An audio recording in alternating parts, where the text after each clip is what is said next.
And a new Shonen Jump series is out, ladies and gentlemen, and definitely this one looks like a ringer. This looks like something that could have a lot of potential to go very far in Shonen Jump, and it's going to be talking about the brand new series from a brand new mangaka as well, talking about Demon's Plan.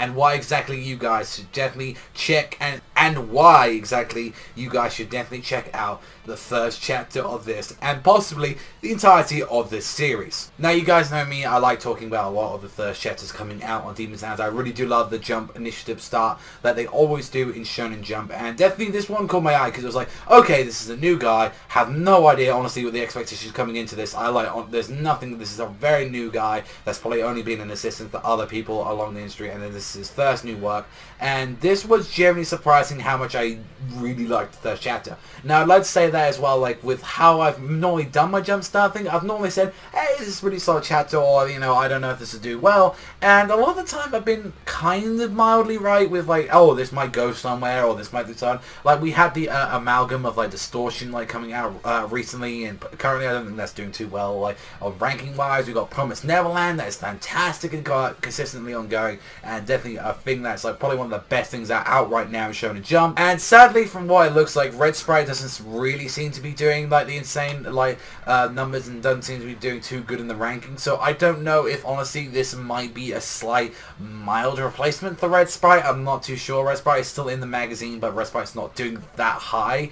But I definitely got to say on here, like, I really hope especially that this series does well, since like ever since we've got stuff like ending left and right, we've had a bunch of new series getting cancelled straight up. Like, we've already had one of the series already known as Love Rush just get canned. So hopefully this will last at least 13 chapters or more. So the concept for this story is that there are both 18-year-old boys, both known as Bolo and Carlos, from like sort of the little group, they're kind of childhood friends at this point, and they're saving up money to get this giant thing that's kind of been going around in their whole town, known as the Demon's Plan. That is like, you try 1 million what buys a chance like to get a legendary prize for yourself, a deal with the devil that you're able to get anything you want. And these two boys pretty much have this idea that they want this and that they can get this wish, and that they've been saving up and saying like the Demon Plan is ours no matter what, and they've been saving up. And from what we find very early in the story is that what happened was like 10 years ago, there was this guy coming in with like these things on a Demon Plan. It's very rare sort of like thing that happens where it's like every now and then it will recover someone, and one guy was in the crowd, he's just like,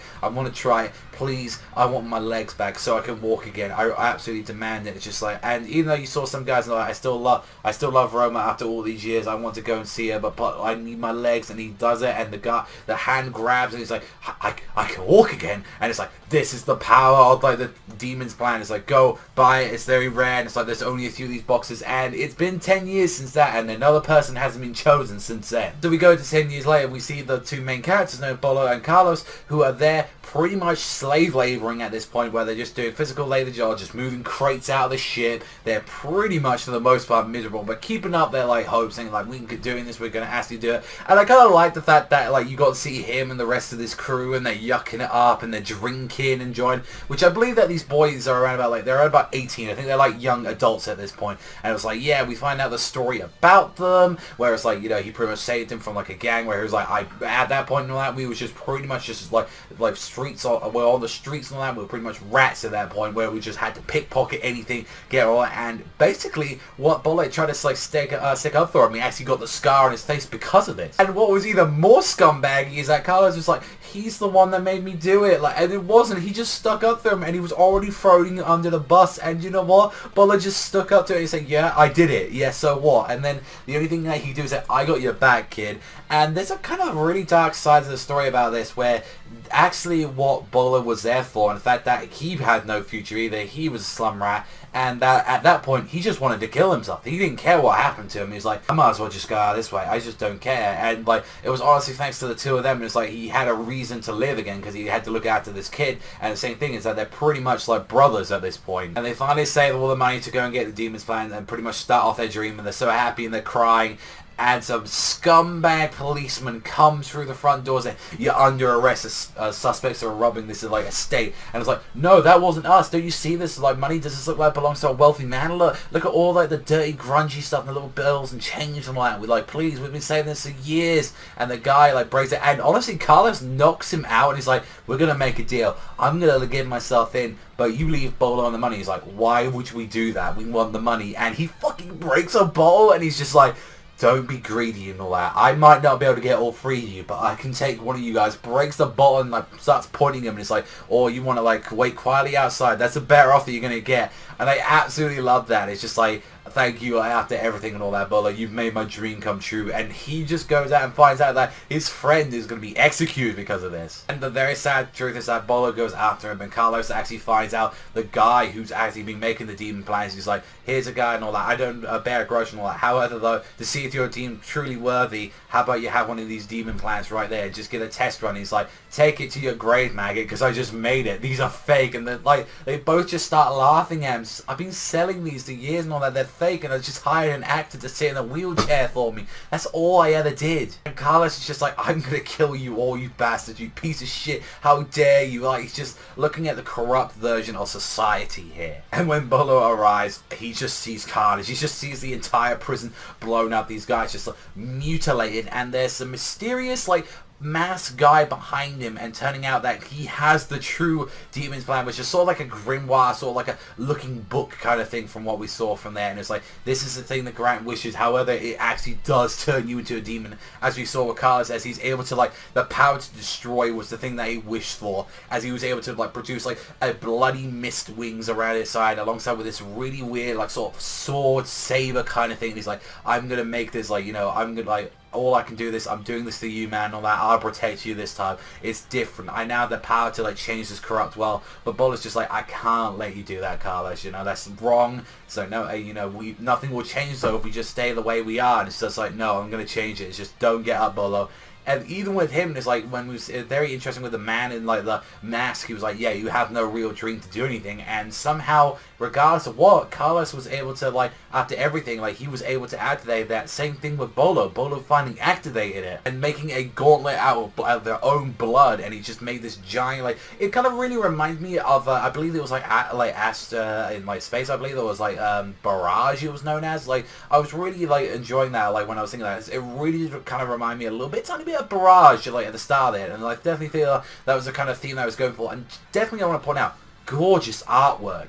Especially when you saw like certain bits when he was like punching Carlos, you saw this really nice rough grit. You kind of felt the action. You've kind of like felt the weight of the punch during that thing. And that's something that's very hard to do in manga, especially in the first chapter. Also, you spent a lot of time probably doing this first chapter for this manga. It's very hard to let some people know through like kinetic force through a still image. That's a very hard thing to get through in pretty much a still image. But you could feel the kinetic force in this punch, and I really loved that. Unfortunately, the mask guy did say, oh, that's enough fun for now. Let's go and leave right now. And it says, I'm going to enjoy it to own device. And he's just screaming as he's trying to grab his friend Carlos. He's like, no, Carlos, like going out, Carlos, no. And he just starts screaming. He's like, I'm going to get you back and all that. I trust you.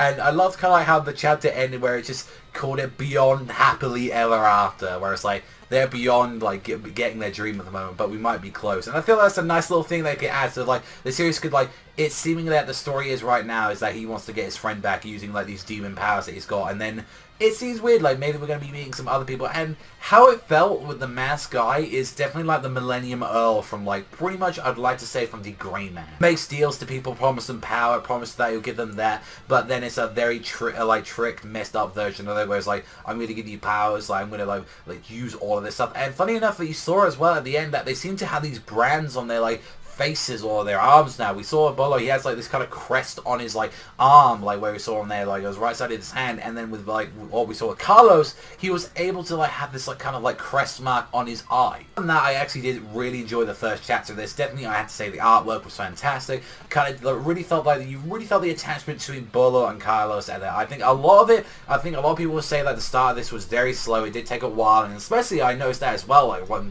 reading through this like during the review. It's like definitely when I was looking back at in the notes, it has a very slow start up to its first chapter. Only to the very end does it actually have an actual payoff, because a lot of it is just showing these two kids' dream. The fact that they're ready to like ride and die for one another, and it's kind of messed up. It's like, I did this to you, but it's like a corrupt version of like what his wish was, because he wasn't thinking straight, and because he found out how corrupt society is. And honestly, I think it's a little bit apparent with kind of like how they're supposed to be. They're supposed to be kind of like, you know, opposite of each other. Bolo's kind of like the like irrational, kind of cocky, like headed leader, and definitely what we saw with Carlos, he's definitely, you know, the more smarter, kind of pretty boy looking character. If anything, this is a lot more PG version of Griffith and Guts from Berserk. Instead of that, they grew up in kids, instead of like joining the band of the Hawk and having some very terrible rape monsters and all blood and guts everywhere in Berserk. But definitely that's the kind of like, if any comparison that you want between what kind of like rivalry slash kind of their friendship is, they're definitely going for like, if anyone's ever seen the series Berserk, you definitely want to have a look at Griffith and Guts for that matter. Hell knows this series got no writing on that level, but I definitely still enjoyed it. Nonetheless, I think this was a very good first chapter.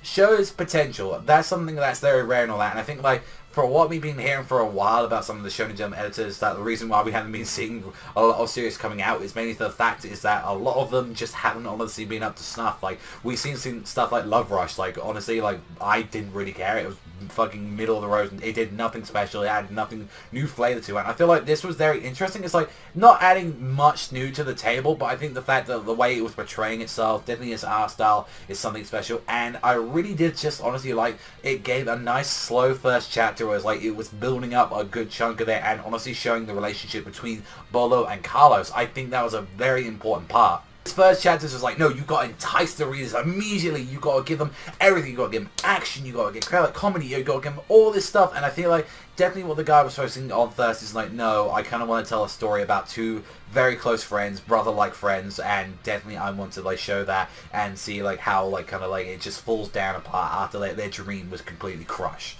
Other than that, I definitely would give this chapter an 8.5. I think it was a great first chapter, very impressed by it, and I hope that this is something that does very well, like Promised Neverland. I definitely think it's still at the moment that the best manga that they've produced so far out of the new batch and all that isn't like 20 plus chapters. I definitely think Promised Neverland has got the most advantage to actually stay on that magazine and do very successful and very well. Other than that, I'm very curious to see what you guys think in the comment section down below. What do you think about Demon's Plan? Have you read it yet? And definitely, if you want to read it, then you know where to look. You have to go on the shonenjumpviz.com website and check it out there for yourselves. Thank you as always for watching, and I will see you guys though next time.